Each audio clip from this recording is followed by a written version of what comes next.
আমি রানী, তাই আমার শরীর দেখানোর কোনো প্রয়োজন নেই। আমি জানি আমার মূল্য কি। হঠাৎ শ্রুতি এমন কথা বললেন কেন? একদিকে যখন শ্বেতার কিছু কথা নিয়ে পোশাক বিতর্কে সরগরম টলি পাড়া, ঠিক তখনই শ্রুতি আবারও সেই একই কথা বললেন। কিছুদিন আগেই তো দেখেছিলেন শ্বেতা বলেছিলেন যে তিনি খোলামেলা পোশাকে স্বচ্ছন্দ নন। তারপরে কি কম বিতর্ক হয়েছিল? তবে কি সেই বিতর্ক নতুন করে উস্কে দিলেন শ্রুতি? মাঝে বহুদিন ছোট পর্দায় তাকে দেখা যায়নি কেন? তবে কি তিনি কাজ পাননি, নাকি অন্য কোনো কারণ? তারপর হঠাৎ নতুন রূপে কামব্যাক। ধারাবাহিক কদিন শুরু হতে না হতেই হঠাৎ এমন পোস্টই বা কেন? সম্প্রতি শুরু হয়েছে শ্রুতি দাস এবং আরাত্রিকা মাইতির জোয়ার ভাটা ধারাবাহিক। দুই বোনের গল্প।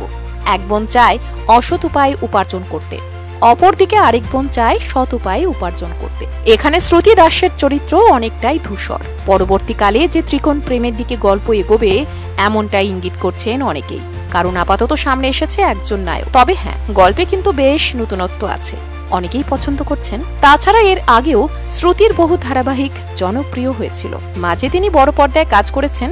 সম্প্রতি অভিনেত্রী ধারাবাহিকের চরিত্রের পোশাকে বেশ কয়েকটি ছবি পোস্ট করেন, আর সেখানেই তিনি লেখেন, আমি জানি আমার মূল্য কি। এই জগতে টিকে থাকার জন্য যা যা প্রয়োজন তার সবকিছুই আমার কাছে আছে, তোমার মনোযোগের প্রয়োজন নেই আমার। তবে এই পোস্ট তিনি কার উদ্দেশ্যে করলেন, কেনই বা লিখলেন তা জানা যায়নি। পাশাপাশি অভিনেত্রীকে আরো লিখতে দেখা যায়, তিনি সেই সিংহী যে বাকিদের জন্য লড়াই করেছিল, তিনি সেই ফিনিক্স যে ছাই থেকে আবার উঠে এসে দাঁড়িয়েছে, নিজের সাম্রাজ্য করেছে, তাকে ভিড়ের মধ্যে আলাদা করে চেনা যায়। এটা ঠিক যে একটা সময় টলিউড ইন্ডাস্ট্রিতে শ্রুতিকে কম স্ট্রাগল করতে হয়নি। গায়ের রং নিয়ে শুনতে হয়েছে নানান কটাক্ষ পর্যন্ত। আবার অনেকে বলেছেন স্বামীর হাত ধরেই তিনি নাকি একের পর এক কাজ পেয়েছেন, যদিও সেই দাবি একেবারে উড়িয়ে দিয়েছেন অভিনেত্রী। শ্রুতির মতে সময় যেতে যেতে ভাগ্য বদলে যায়, তাই ভালোবাসতে থাকো।